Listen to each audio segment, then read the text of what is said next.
Hello sunshine, this is Joy from Michigan in the US, and that thumbs down was because I had done a pour and just didn't like it. I didn't want this video to get too long, so I just started with the pour that I kept. So I'm trying to do fall colors. I'm starting with titanium white. Obviously the orange really took over in that first pour that you see under the cup there. This is crimson.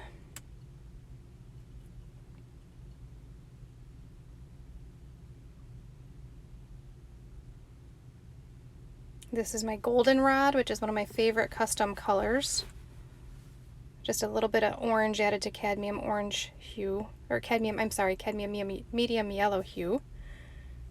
And then I'm doing cadmium orange hue on top of that. That goldenrod color has a little bit of purple in as well. This is dragonfly glaze in warm tones. I really love the shimmery, shiny effect that gives my pours. I need to start mixing it in with some colors too, just to see what that does, but it's just a really nice way to add some more interest to your paintings.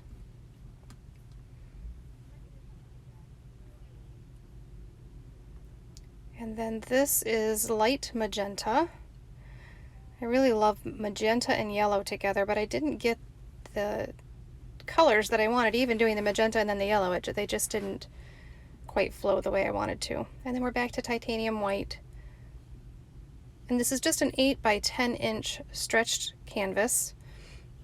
It's just a thin one, and it's a 1/2 inch depth. So just a nice small canvas to practice on. And that's exactly what I'm doing here. Again, back to the cadmium orange hue and crimson.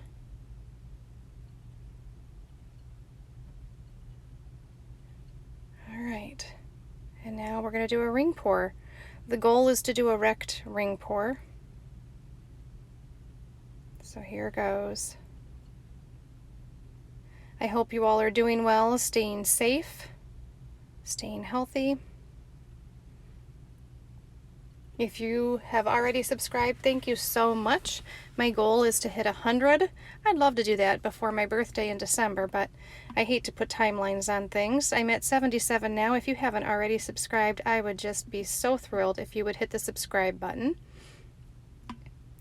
If you like this video, give me a thumbs up. Leave me a comment. Let me know what you think. I do read every comment I get. I try to respond to as many as possible. You can see here my ring pour turned into a traveling ring pour. I'm not sure what I was thinking. I feel like this one ended up looking a little bit goofy, but I think I pull it back together eventually. But I'm not sure I love the look of the traveling ring pour as it is right now. Hopefully it'll get better as we go. And I put way more paint on this canvas than I needed. But again, it was one of those times I didn't want to measure. I just wanted to get my hands in the paint. So got to be reaching the end of this cup here pretty soon.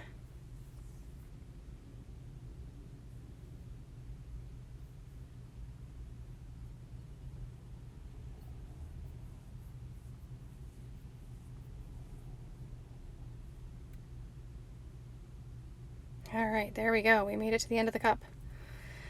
Yeah, that ring pour just looks interesting. So I found this little pick at the local department store, and I just thought, ooh, this looks like a lot of fun to do some wrecking with. So, and it is. I really like using this. It does quite an interesting effect in the paint, and it gives you that repeating pattern, which I really like.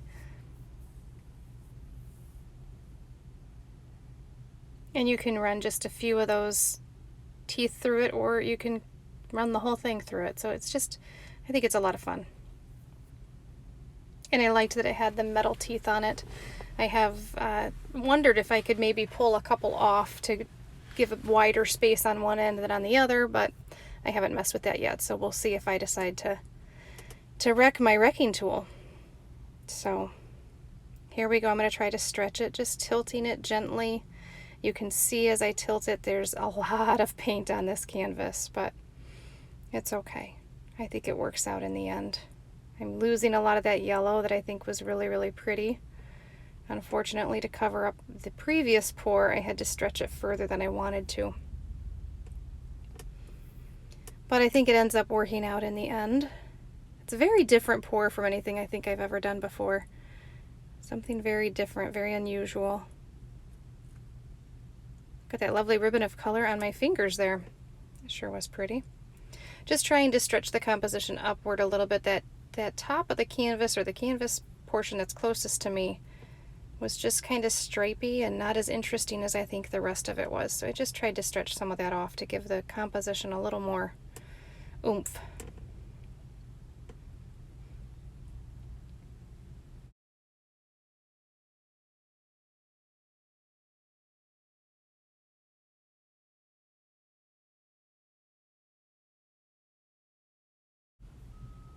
Alright, still not quite happy with that composition, so just kind of trying to stretch it, move lines just a little bit. The composition wasn't quite where I wanted it.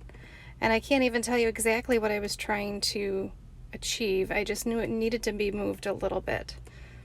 It just didn't make me happy. So the stripes at the top of the canvas there turned out so pretty. I really do like that. I like the difference between the stripes and then all of the wrecked portion of it. It really adds, I think, a lot of visual interest.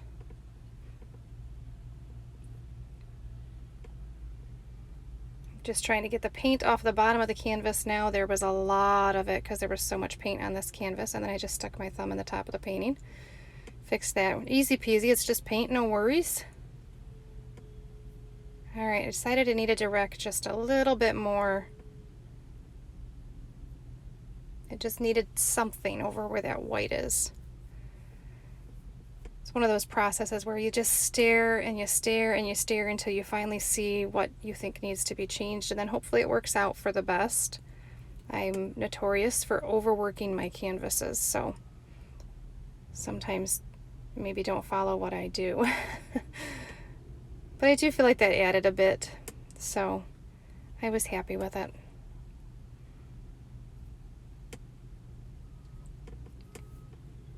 Thumbs up, I like it. Here is the final painting, and it has dried beautifully. This was when it was still wet, but it dried very nicely. And I think either resin or a nice thick coat of varnish on that, rather than not just one thick coat, but you do several thin. If you watched my videos on how to finish paintings, I don't typically do a thick coat, but it'll bring out all those little details beautifully. So thanks so much for watching, guys. I will see you on the next one. If you haven't already, hit that subscribe button and help me reach 100 before my birthday in December. Thanks, guys. See you later.